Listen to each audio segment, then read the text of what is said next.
The doors to the Grand Convergence Hall opened with a sound like thunder rolling across mountains.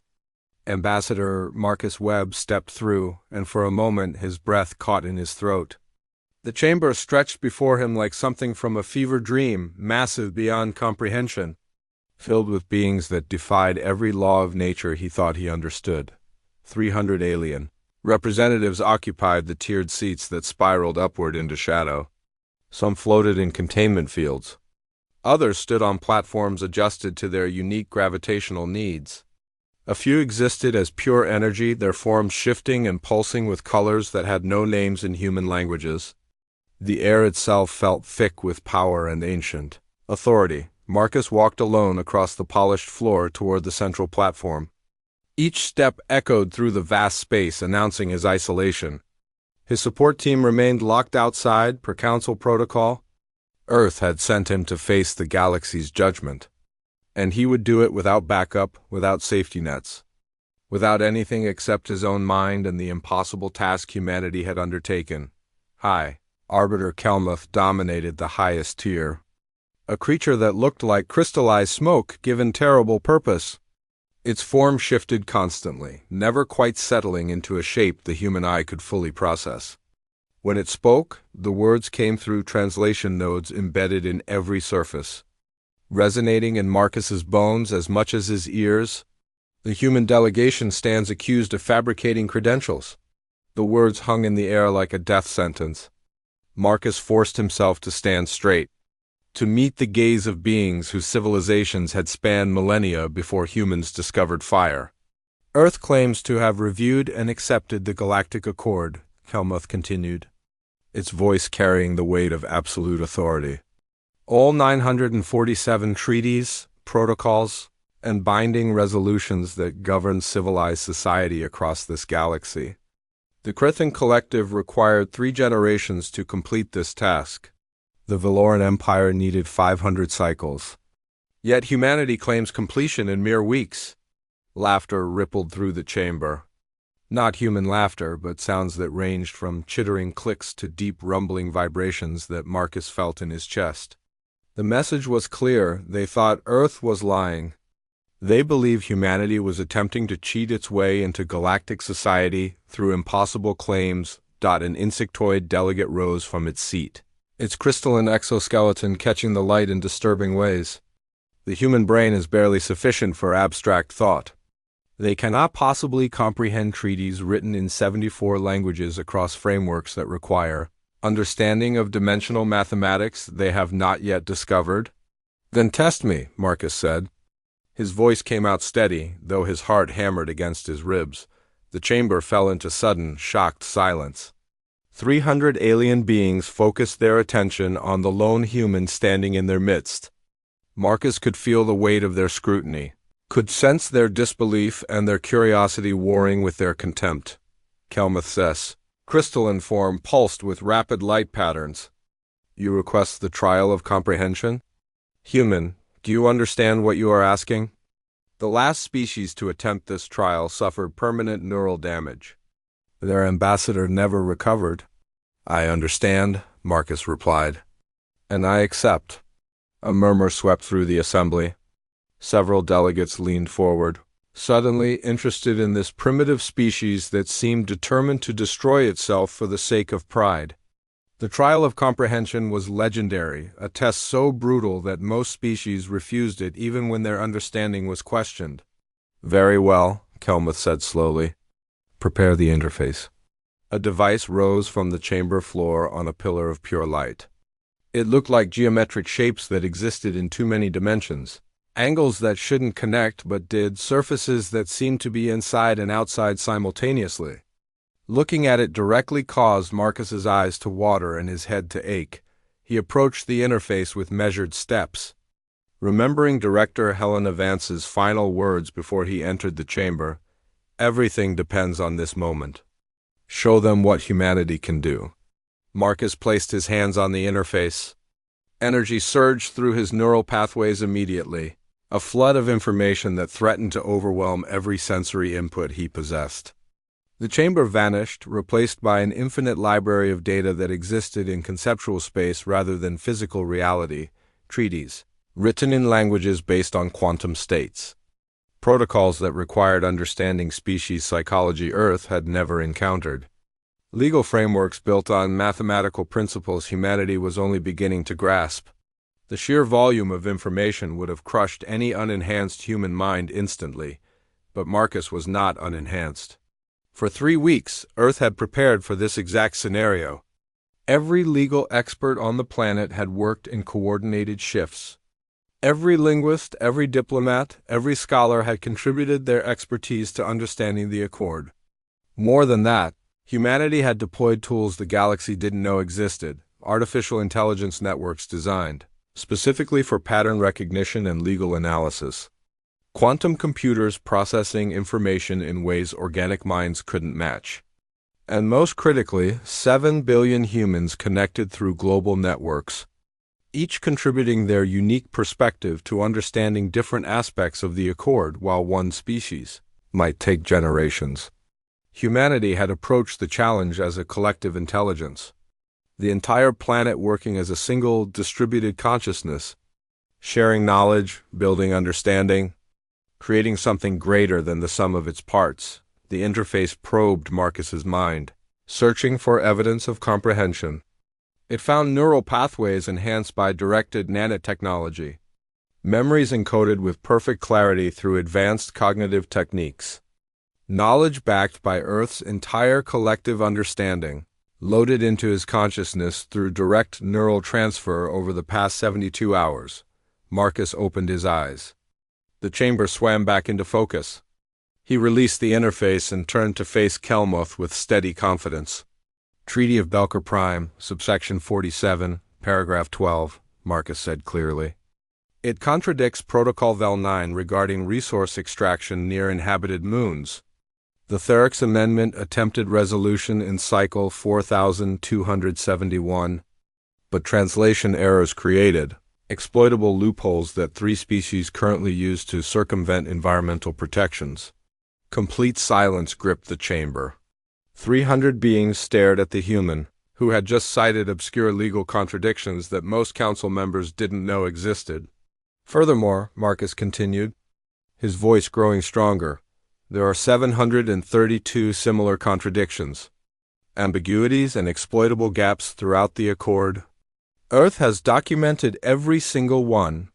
We are prepared to present comprehensive solutions to strengthen the legal framework that governs galactic civilization. A reptilian delegate rose abruptly, scales bristling with visible agitation. This proves nothing. He memorized random facts to create illusion of understanding. Then test me further, Marcus challenged, spreading his arms wide. Any treaty, any protocol, any clause in the entire Accord.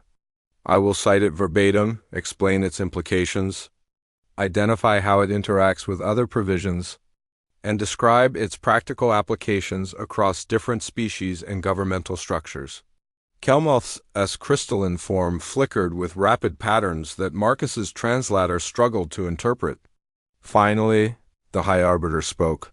The human demonstrates either genuine comprehension or deception technology beyond anything we have encountered. Either possibility demands investigation. I propose a different test. The voice came from shadows in the upper tiers. A being that appeared as liquid metal flowed forward into the light. If humanity truly understands the Accord, they should navigate its most dangerous provision. 1. Invoke the clause of immediate implementation. Shocked responses erupted throughout the chamber. Even Kelmuth's form darkened momentarily. Marcus felt ice flood his veins as he recognized the trap closing around him. The clause is explicitly designed to expose fraudulent claims, Kelmuth said slowly. Any species claiming full understanding can be forced to implement every treaty simultaneously and perfectly. No grace periods. No assistance. Complete compliance within 72 hours or rejection from council consideration for 10 generations. The metallic being's form rippled with satisfaction. Let us see if humanity's confidence survives contact with reality. In 15,000 years, no species has survived activation of the clause. Marcus knew he stood at a precipice. Refusing would prove Earth's claims false. Accepting meant risking everything on an impossible deadline. But he also knew that humanity had prepared for this exact scenario. They had hoped to avoid it, but they were ready. He touched his wrist communicator, feeling the slight vibration that confirmed the signal reached Earth. Then he met Kelmuth's gaze directly. Earth accepts the clause of immediate implementation. We will prove our understanding through action. Marcus emerged from the council chamber to find Director Helena Vance waiting with the support team. Her gray hair was pulled back severely, her sharp eyes reading his expression instantly. They invoked it, she said. Not a question. 72 hours starting now, Marcus confirmed. Helena pulled up her datapad immediately, fingers moving across the holographic interface with practiced efficiency. Earth Command is standing by. All divisions ready for Phase 1 implementation. We knew this was the likely outcome. Lieutenant Commander James Park stepped forward, his military bearing evident in every movement. All protocols are active. Every department globally has begun execution. We anticipated this scenario and prepared accordingly. Anticipated? The voice came from behind them. Marcus turned to see three beings approaching. Council observers, assigned to monitor humanity's compliance attempt with absolute transparency. The lead observer was quadrupedal, covered in chitinous plates with too many eyes arranged in clusters across its head. Its translator identified it as Thelanax. No species anticipates the clause. It is designed to be an insurmountable test. You cannot possibly be prepared for what you have accepted. Helena met the observer's multiple gazes without flinching. You are about to learn something important about humanity. When someone tells us something is impossible, we do not accept it as fact. We treat it as a problem requiring solution. The second observer, a being of pure energy contained in a crystalline matrix, pulsed with light. Its designation came through as Lucifer. We will accompany you to Earth. We will witness every aspect of your compliance attempt. This is required by the clause. You cannot hide anything from us. We have nothing to hide, Marcus said. You will have complete access to all our implementation efforts. Watch everything. Document everything. You will see that humanity meets challenges through genuine capability, not deception. The third observer, a gaseous being whose thoughts were translated through harmonic resonances, spoke for the first time. Its name was Vrel. The transport is prepared. We should depart immediately. Every moment of the 72 hours is critical. The journey to Earth took 3 hours at maximum velocity. Marcus used the time to review status reports flooding in from the planet below. The moment he had entered the council chamber, Earth had activated its preparation protocols. Every government, every organization, every citizen had been briefed on their potential role in meeting the clause. Requirements. Now those preparations were becoming reality. Across 7 continents, humanity was mobilizing with coordination that bordered on miraculous. Construction teams deploying to infrastructure sites. Scientists activating experimental systems. Diplomats implementing new protocols. Ordinary citizens adapting to sweeping changes in their daily routines. Thelanax studied the data streams with growing confusion evident in its body language. This level of global coordination should be impossible for your species. You have hundreds of separate nations. Different governments with competing interests. How do you achieve such unified action? Helena pulled up a schematic of what Earth called the Global Coordination Network. For 3 weeks, every government on this planet has been working toward a single goal.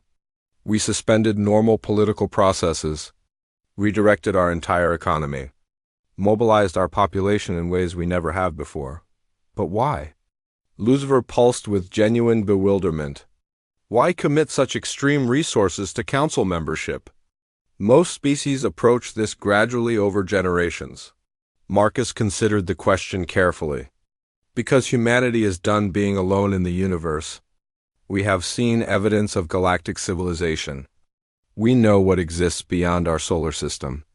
We refuse to remain isolated, watching from the sidelines while the galaxy moves forward without us. We are ready to claim our place among the stars, and we will transform our entire civilization to do it. The transport entered Earth's atmosphere. Through the viewport, Marcus watched his homeworld approach. From orbit, the changes were already visible. Massive structures being assembled in coordinated efforts across multiple continents. Energy signatures from new systems activating simultaneously. The telltale signs of a planet reshaping itself at unprecedented speed. They landed at Earth Command in Geneva, a facility that had been converted into the coordination center for the entire compliance operation. The scale of the operation became immediately apparent as they entered. Thousands of personnel working at stations monitoring every aspect of implementation. Holographic displays showing real-time data from across the planet. The organized chaos of humanity executing an impossible plan. General Amira Okafor met them at the entrance. Her crisp military bearing and calm demeanor projected confidence despite the monumental challenge ahead. Atmospheric compliance is at 73% and climbing. Oceanic regulation at 61%. Military protocol compliance is more complex, but we are on schedule. She led them to a massive central display showing Earth's military infrastructure undergoing transformation. Every installation, every vessel, every weapon system being simultaneously upgraded or decommissioned to meet galactic standards. The Accord requires us to decommission all Class 5 and above weapons, General Okafor explained. Implement galactic identification protocols for all military vessels. Establish compliance with 17 different conflict prevention treaties. We are executing all of this simultaneously. Thelanax examined the data with all its eyes moving independently, processing information from multiple sources. You are dismantling your entire defensive capability while hostile species exist in this galaxy. This is strategically insane. We are not dismantling, General Okafor corrected firmly. We are transforming. Every system being decommissioned is being replaced with galactic standard equipment. Every vessel is being retrofitted with compliant technology. We are not becoming defenseless. We are evolving our capabilities to meet civilized standards. Helena brought up additional displays showing progress across other compliance categories. Environmental systems being upgraded. Educational frameworks being modified. Economic structures being restructured. Cultural preservation protocols being implemented. 47 different categories, each with dozens of subcategories, all moving forward simultaneously. This is impossible, Vrel resonated, its gaseous form vibrating with agitation. The logistics alone should create insurmountable bottlenecks. Yet you are implementing changes across every category in parallel. James pulled up a network diagram showing the coordination systems humanity had developed. We call it distributed parallel processing. Instead of tackling categories sequentially, we assign different teams to different categories. Thousands of separate efforts coordinated through real-time communication networks. What takes other species centuries because they work sequentially, we compress into days through parallel implementation. A priority alert flashed across the main display.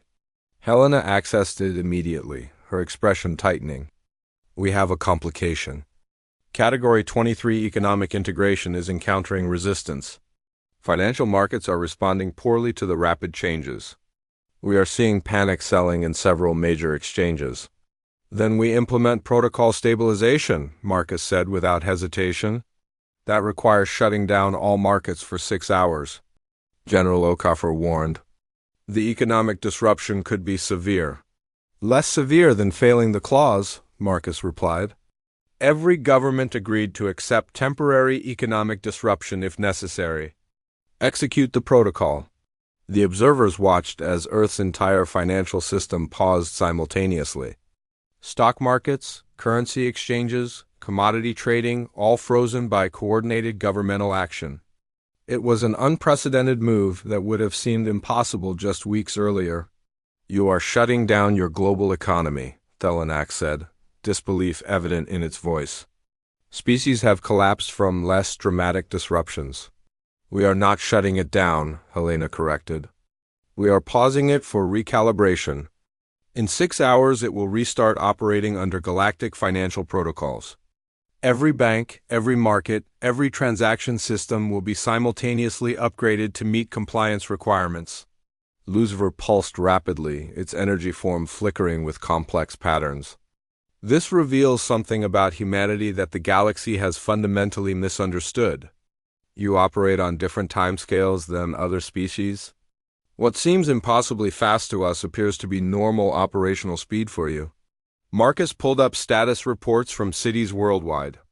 Tokyo, Lagos, Mumbai, New York, Sao Paulo, every major population center showed similar scenes. Millions of people working in coordinated efforts. Construction crews modifying infrastructure. Citizens adapting to new systems.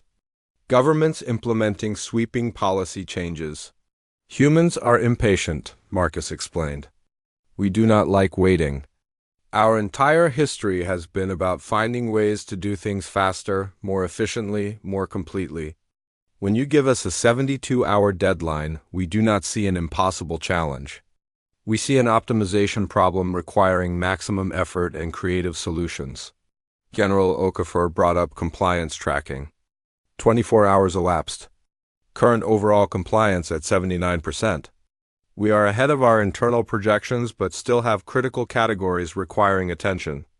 Category 12 Technological Safety Protocols needs acceleration. Category 37 Environmental Restoration is progressing slower than required. What about Category 45? Helena asked. Artistic and creative compliance is at 72%. We underestimated the comp. Laxity of cultural exchange protocols. Marcus made a quick decision. Open that category to the entire global arts community. Every artist, musician, writer who wants to contribute. Give them the specifications and let them show what human creativity can accomplish when properly motivated. As the first day of the countdown elapsed, Earth continued its relentless transformation. 3 billion people sleeping while 4 billion worked, then switching in coordinated shifts to maintain continuous progress. It was exhausting, demanding, and absolutely necessary. Thelanax approached Marcus as he studied the compliance projections. I must report to the Council. They will not believe what I am seeing. A primitive species transforming itself at speeds that defy everything we understand about civilizational development. Tell them the truth, Marcus said. Tell them that humanity refuses to accept limitations as permanent. Tell them we are coming and nothing will stop us. 48 hours remained when the crisis hit. Marcus stood in the observation deck watching dawn break over the Alps, exhaustion pulling at every muscle. Across Earth, billions of people maintained impossible effort levels, and he could see the strain beginning to show. We have a problem, General Okafor announced, her voice tight. Category 37 Environmental Restoration is falling behind. The oceanic ecosystem rebalancing is not progressing fast enough. Current projections show we will reach only 81% compliance by deadline. We need 85% minimum. Marcus felt his stomach drop. After everything they had achieved, they might fail because biological systems could not be forced to grow faster than nature allowed. Helena was already pulling up detailed analysis. The coral reef restoration is the bottleneck. We can accelerate chemical rebalancing and deploy pollution filtration networks faster, but coral growth is biological. We cannot simply command it to happen faster without the ecosystems rejecting the changes. James looked grim. If we fail Category 37, we fail the entire clause. All our other successes become irrelevant. Thelanax observed the crisis with interest. This was always the likely failure point. Other species have encountered the same problem. Biological systems operate on their own timelines. They cannot be rushed to meet arbitrary deadlines. There has to be a solution, Marcus said, pacing the observation deck. We did not come this far to fail because coral grows too slowly. What about the seeding protocol? Helena asked suddenly. Marcus stopped pacing. That is untested. We do not know if it will work, and if it fails catastrophically, we could make the situation worse. If we do nothing, we definitely fail, Helena countered. The seeding protocol at least gives us a chance. James pulled up the classified file. It is a bioengineering approach we developed as contingency. genetically accelerated coral specimens designed to grow at enhanced rates while maintaining ecological stability. Based on techniques we have been developing for potential terraforming applications. That involves genetic manipulation, Lucifer pulsed with alarm. The Accord has strict provisions regarding bioengineering. You risk violating Category 42 genetic ethics compliance. Not if we follow proper protocols, Helena said, already running calculations. The Accord allows accelerated biological processes if they meet specific safety criteria and serve ecosystem restoration purposes. We need to file proper documentation and implement required safeguards. How long to get approval? Marcus asked. We can have documentation filed in 4 hours and begin implementation immediately after verification. Marcus made the decision. Do it. File the documentation, implement every safeguard, and deploy the seeding protocol. The observers can verify our compliance in real time. As Helena's teams began executing the plan, another alert flashed. General Okoffer's face appeared on the main display. We have a military situation.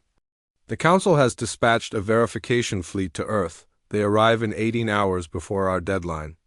They want to conduct physical inspections of our defense platforms. James pulled up fleet data. 23 vessels. Heavily armed? This is more than a verification team. This is a show of force. They are testing us, Marcus realized. The Council wants to see how we handle additional pressure. They hope we will make mistakes under stress. The fleet commander is Admiral Corvin of the Drath Hegemony, Thelenax said quietly. His species opposed human council membership from the beginning. He will search for any excuse to declare your compliance attempt fraudulent. Marcus felt the weight of decision pressing down on him. They could try to delay the fleet, but that would violate clause protocols. They had to permit unlimited council access, even when it meant showing Earth at its most vulnerable. We give them complete access, Marcus decided. The moment they arrive, full transparency to every system, every facility, every implementation process. Let them search for deception. They will find none because we are not deceiving anyone. Helena looked worried. If they see our systems while still in transition, while we are making changes, then they see us being honest about the process, Marcus interrupted. We are not trying to hide anything. We are meeting every requirement through legitimate means. We are just doing it faster and better than they expected possible. Another complication emerged. Category 45 artistic compliance is still struggling, General Okoffer reported. We focus so heavily on technical implementation that we neglected cultural categories. Open it to the entire creative community globally, Marcus ordered. Every artist who has been asking how to contribute. This is their moment. Tell them humanity's future depends on their ability to showcase our culture according to galactic standards in less than 30 hours. The call went out across Earth's artistic networks. The response was immediate and overwhelming. Musicians began composing works meeting galactic exchange protocols. Artists created pieces for cultural heritage programs. Writers documented human history in formats compliant with council standards. The creative community, finally given a role in the historic effort, poured everything into the task. Marcus watched compliance. Percentages climb across multiple categories, 76, 79, 82. They were so close. But critical categories still lagged dangerously behind required thresholds. Then the seismic alert sounded. We have a geological emergency, General Okoffer announced. Category 11 planetary stability requires active tectonic monitoring and stabilization. We installed required seismic dampeners, but we just detected earthquake activity, beginning in the Pacific Ring of Fire. If it cascades before our systems are fully operational, we face disaster. Helena pulled up the data. The dampeners are only at 60% installation across the fault line. They might prevent catastrophic damage, but the Accord requires 95% certainty of crisis prevention. How long until critical levels? Marcus demanded. 4 hours. Maybe 5. James was already analyzing options. We can accelerate installation, but it requires diverting resources from other categories. Category 16 space traffic management would drop below compliance if we redirect those teams. Marcus stared at the data, mind racing through possibilities. They could not sacrifice any category. They needed every single one to pass. But they also could not allow a natural disaster to prove their systems inadequate. What about the verification fleet? He asked suddenly. Everyone turned to look at him. Council vessels carry advanced seismic technology as standard equipment, Marcus explained. If we request emergency assistance under the mutual aid provision of the Accord, they are obligated to help. Their technology could supplement our partially installed systems. Thelenak's multiple eyes widened. You would ask the fleet coming to inspect you for help? You would show them your vulnerability? Why not? Marcus replied. The Accord includes mutual assistance protocols for planetary emergencies. This qualifies. And it demonstrates we understand and respect the cooperative principles the Council values. Helena smiled slowly. It is brilliant. We show them we are not too proud to ask for help when needed. We demonstrate understanding of Council protocols. And we solve our seismic problem simultaneously. Assuming they agree, James cautioned. They must, Lucifer pulsed. The mutual aid provision is absolute. Refusing would violate their own compliance with the Accord. Marcus composed the assistance request and transmitted it to Admiral Corvin's approaching fleet. Then he waited, watching seismic data grow more concerning with each passing minute. The earthquake was building faster than projected. In 3 hours, it would reach levels their partially installed systems could not handle. Finally, a response came through. Admiral Corvin's voice, translated and stiff, filled the command center. Earth delegation, the verification fleet acknowledges your emergency assistance request. We will deploy seismic stabilization technology to supplement your systems. However, this does not affect our inspection mandate. We will still conduct full verification of your compliance claims. Understood, Admiral, Marcus replied. We welcome both your assistance and your inspection. Thank you. As the fleet adjusted approach vectors to deploy seismic technology, General Okafor shook her head in grudging admiration. You just turned a crisis into an opportunity. Now they cannot claim we are hiding anything. They are literally helping us implement the clause. That has been the key to everything, Helena said. We are not fighting the Accord or searching for loopholes. We are embracing it completely, even when difficult. Even when it requires humility and requesting help. New data streamed across the displays. Category 28 social welfare is stabilizing, General Okafor reported. The mental health support systems are working. Population stress levels are decreasing. People are adapting better now that they have proper support structures. Marcus looked at the overall progress display. 83% with 24 hours remaining. They were close. So desperately close? But dozens of things could still go wrong. Admiral Corvin's fleet entered Earth orbit. Marcus watched the alien vessels position themselves around the planet. They were impressive warships representing the galaxy's military might, but instead of threatening Earth, they were deploying technology to prevent a natural disaster. 12 hours until deadline, James announced quietly. Marcus straightened his shoulders. Then we finish this. Every person on Earth has given everything for this moment. We will not fail them. The final 12 hours began with Earth at 89% overall compliance. Admiral Corvin's teams had deployed across the planet, conducting physical inspections of every implementation. Marcus had granted unlimited access, and now he waited to see what they would find. The command center buzzed with controlled urgency as teams coordinated final pushes across lagging categories. Marcus stood at the central display, exhaustion making his vision blur, but he refused to rest. Not yet. Not until this was finished. Admiral Corvin is requesting communication, James announced. Put him through. The holographic display activated, showing Admiral Corvin's imposing reptilian form. His scales seemed made of living metal, catching light in unsettling ways. His eyes were cold and analytical as they focused on Marcus. Ambassador Webb, my teams have been inspecting your implementation for 6 hours. I expected to find deception. Systems appearing compliant but actually insufficient. The shortcuts all primitive species take when attempting the impossible. Marcus waited, saying nothing. Let the Admiral speak his piece. Instead, Corvin continued, his tone shifting subtly, I found that your species has not only met the Accord's requirements but exceeded them in multiple areas. Your atmospheric processors are more efficient than standard galactic designs. Your energy infrastructure includes innovations my own engineers wish to study. Your military platforms are compliant and represent improvements over Council technology. We do not accept mediocrity, Marcus replied simply. So I am learning, Corvin said. But I have identified a problem. Category 37, Environmental Restoration, is at 83% compliance. Your oceanic ecosystem rebalancing, while impressive, is not progressing fast enough. You will not reach required threshold before deadline. Marcus felt ice settle in his chest. After everything, they would fail.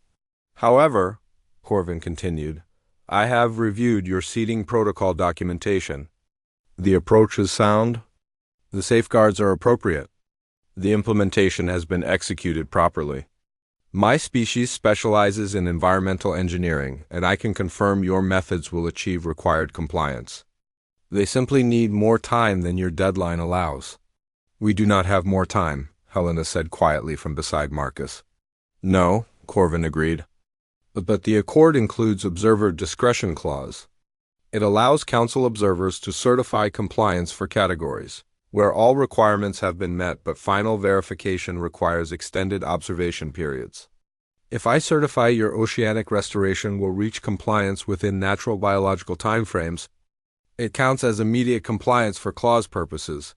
Marcus stared at the Admiral, hardly believing what he was hearing. You would certify our compliance? I am required to certify accurate compliance, Corvin corrected. That is what I have found. Your species has implemented every requirement comprehensively and innovatively. The only reason you have not reached final compliance in Category 37 is because you cannot make coral grow faster than biology allows. That is not implementation failure. That is respect for natural processes, which the Accord values. Thelenax stepped forward, multiple eyes focused on Corvin. Admiral, if you certify humanity's compliance, you recommend them for immediate Council membership. Are you prepared to support that position before the entire Council? I am, Corvin said firmly. I came expecting to expose frauds. Instead, I discovered a species that accomplished in 72 hours what takes most civilizations decades or centuries. They demonstrated capabilities that challenge our fundamental assumptions. The galaxy needs to understand what humanity represents. Marcus felt emotion wash through him. Relief, exhaustion, triumph. They had done it. Against impossible odds, humanity had transformed itself and proven worthy. We still have final complications, General Okafor announced, pulling up new data. Category 9 social infrastructure is creating unexpected problems with Category 19 cultural integration. The changes are happening too fast for populations to adapt psychologically. Dr. Rachel Osei, the chief psychological officer, appeared on screen. We are seeing increased stress, confusion, and social friction. People are willing, but they are reaching psychological limits. We need to address the human element or risk widespread mental health crisis. We cannot slow down, Helena protested. Every category must reach compliance. Then we build support structures, Dr. Osei said firmly. I assisted counseling, community support networks, adaptive workload systems allowing people to take breaks without disrupting overall progress. We need to build resilience into the implementation process. Marcus made the decision instantly. Approved. Integrate Dr. Osei's protocols into the global network immediately. Make mental health support as high a priority as any technical category. As support systems deployed globally, Marcus watched the data streams shift. Population stress levels began stabilizing. People adapted better with proper support. Category 28 social welfare climbed back toward compliance threshold. 6 hours remaining, James announced. Overall compliance at 91%. All critical categories are approaching required thresholds. Marcus pulled up the final status. Category after category showing green indicators. Systems functioning. Infrastructure upgraded. Protocols implemented. Earth had accomplished the impossible and now stood on the threshold of galactic acceptance. "We need to return to the council chamber," Marcus said. "Admiral Corvin, will you accompany us for the final certification?" "It would be my honor," Corvin replied. The transport to the council station felt both endless and instantaneous. Marcus sat beside Corvin, with Philonax, Luzver, and Vrel also aboard. The observers had witnessed something unprecedented, and they knew the galaxy would never be quite the same. "Ambassador Webb," Philonax said quietly, "I have been an observer for 43 cycles. I have watched 17 species attempt the claws. All failed. Most gave up within 12 hours. None came close to your species' success level. Why do you think we succeeded?" Marcus asked. Philonax considered the question carefully. "Because humanity does not understand the word impossible the way other species do. For most civilizations, impossible means this cannot be done. For humans, impossible seems to mean this will be difficult, so we must work harder." The transport docked at the council station. Marcus and his delegation walked through corridors that now felt familiar. But this time was different. Alien beings paused to watch them pass. Some showed respect. Others showed fear. Still others showed something that might have been hope. The massive doors to the Grand Convergence Hall opened. 300 representatives waited in the tiered seats. High Arbiter Kelmuth stood at the center, its crystalline form pulsing with complex patterns. "The 72-hour period has elapsed," Kelmuth announced as Marcus took his position. "The clause of immediate implementation has reached conclusion. Ambassador Webb of Earth, present your certification." Marcus activated his datapad, projecting compliance data across holographic displays throughout the chamber. "Earth has achieved full compliance with all 947 treaties, protocols, and resolutions of the Galactic Accord. Every category meets or exceeds minimum requirements. We submit for your verification." Kelmuth accessed the data, its form flickering as it processed thousands of data points. The chamber was silent. Absolutely silent. "Admiral Corvin," Kelmuth said finally, "you led the verification fleet. Do you confirm these findings?" Corvin stepped forward without hesitation. "I do, High Arbiter. Moreover, humanity has not merely met standards. They demonstrated implementation methods surpassing standard galactic practices in multiple areas. Their approach represents innovations the Council should study. You recommend humanity for immediate membership?" "I do," Corvin said firmly. "And I will advocate for this position before any who question it." Kelmuth turned to the observers.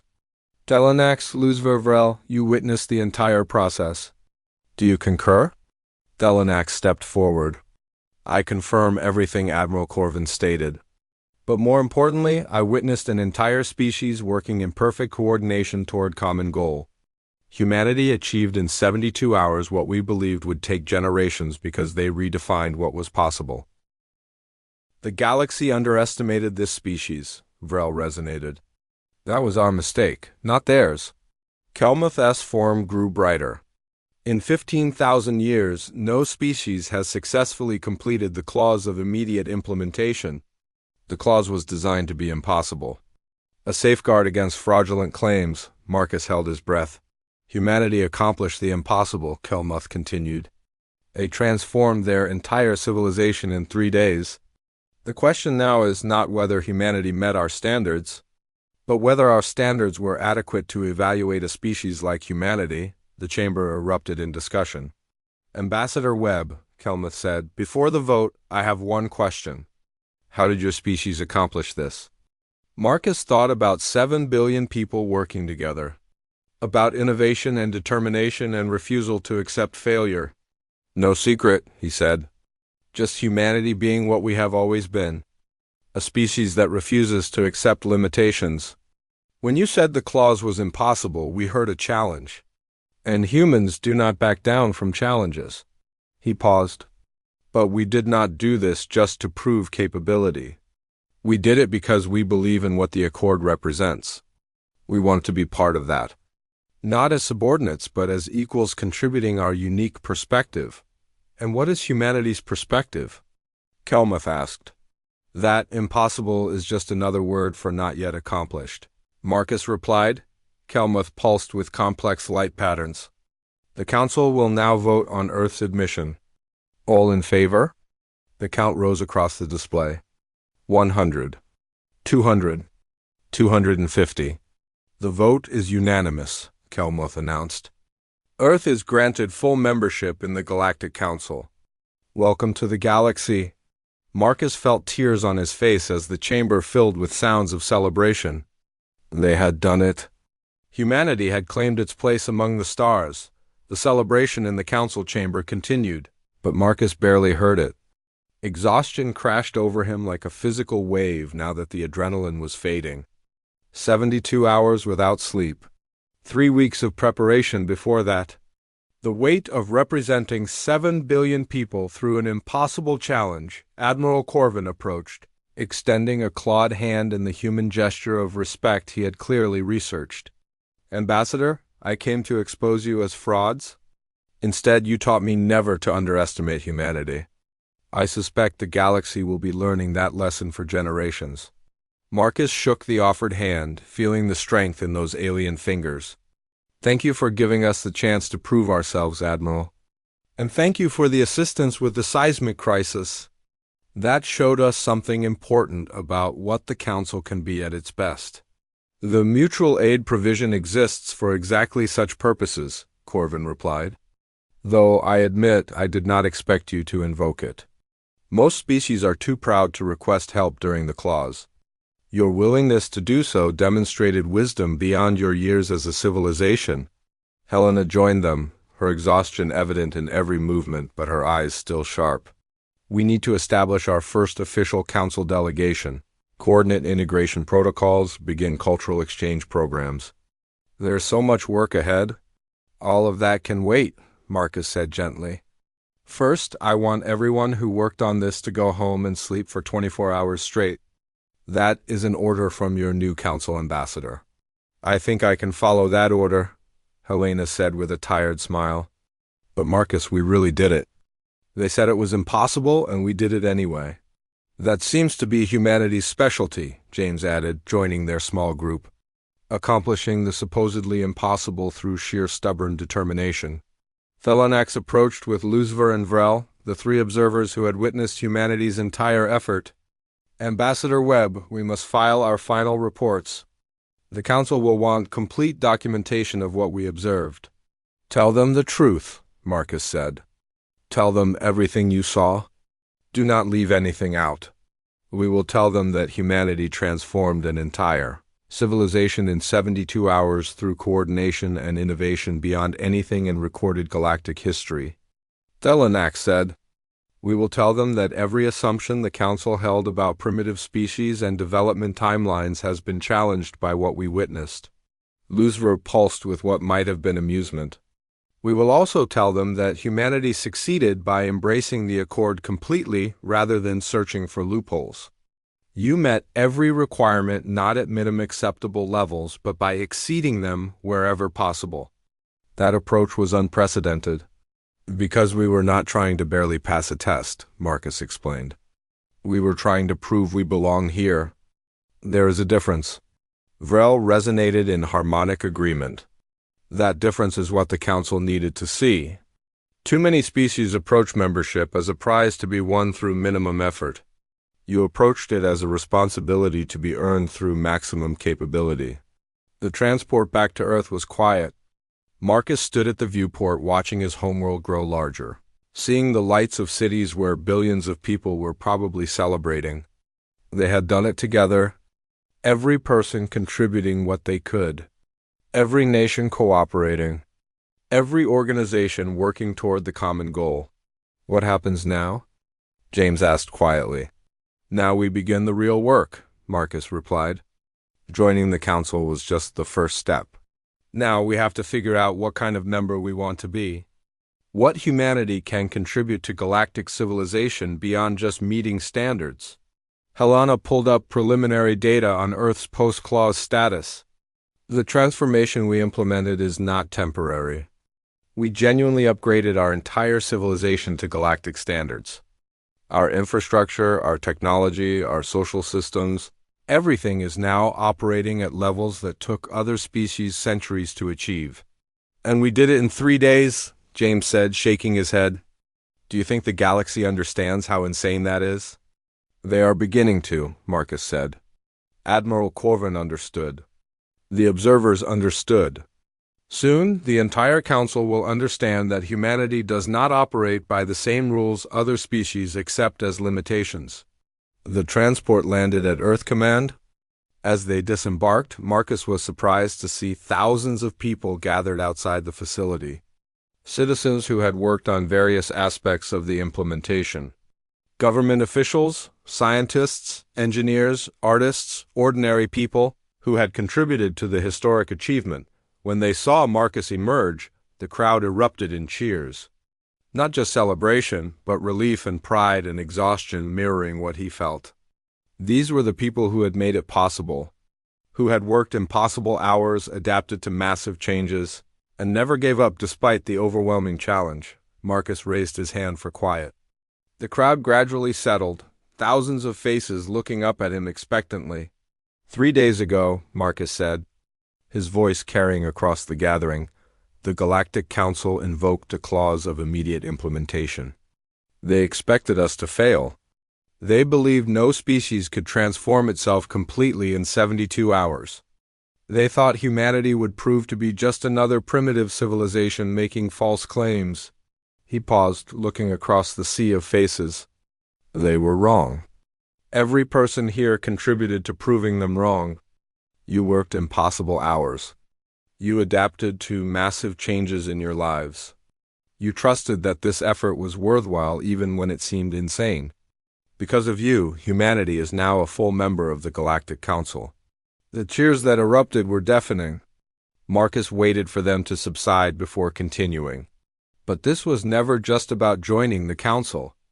This was about proving something fundamental about who we are as a species.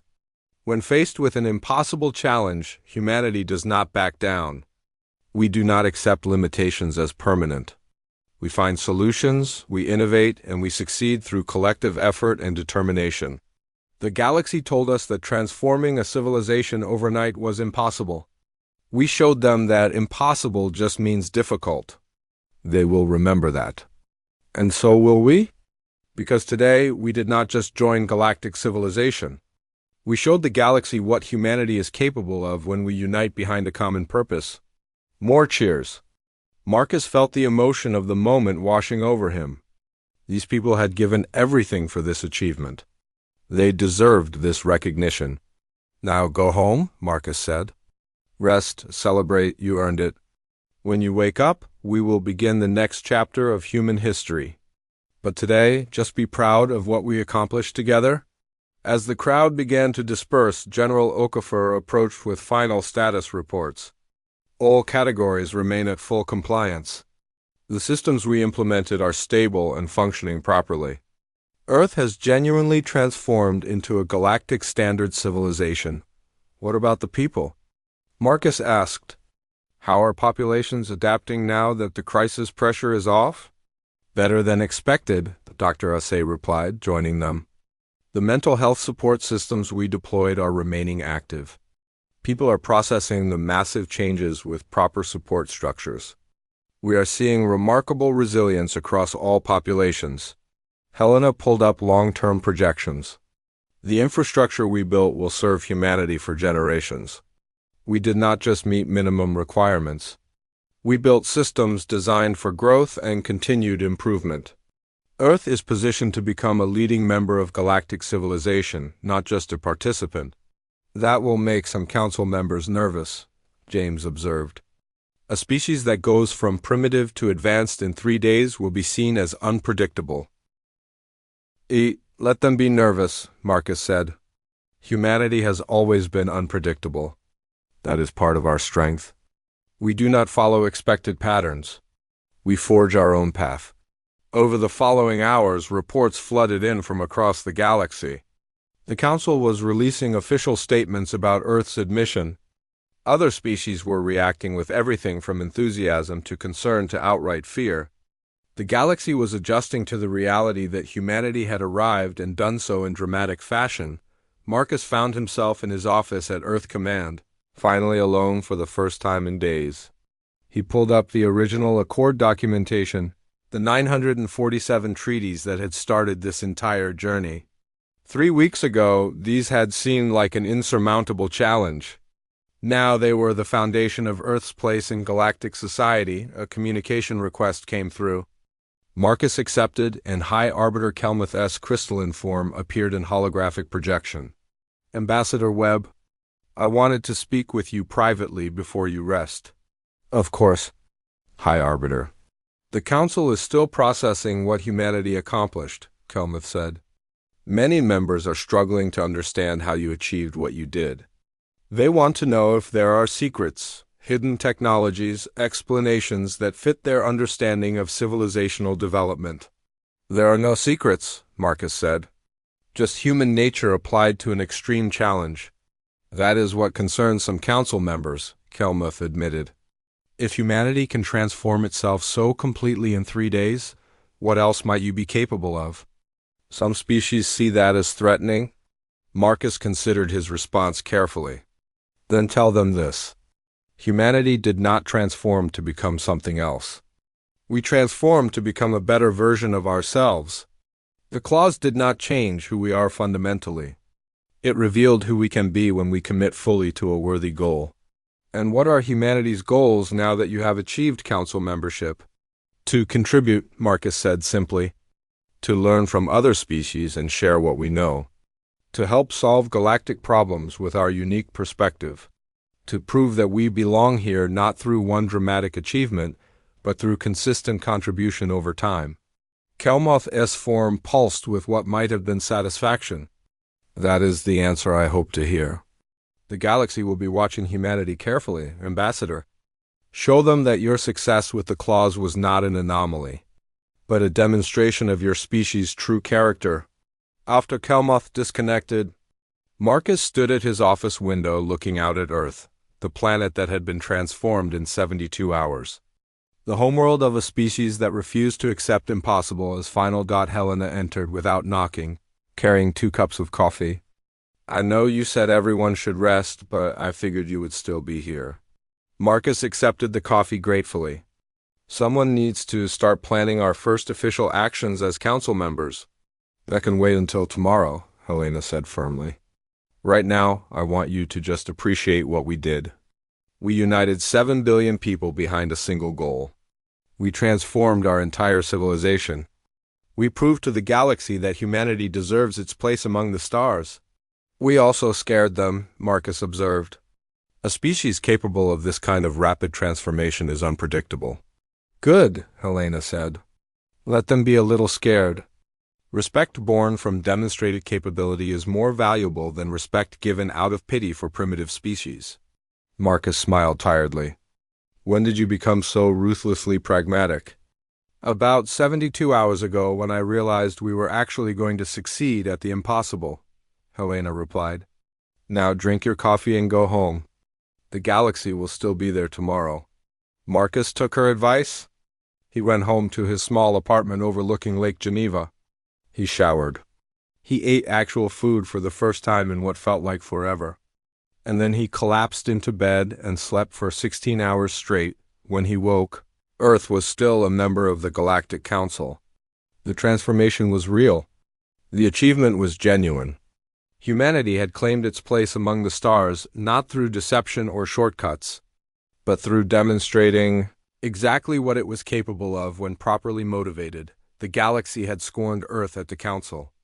They had invoked the clause expecting humanity to fail spectacularly and prove their assumptions about primitive species correct. Instead, humanity had realized every treaty overnight.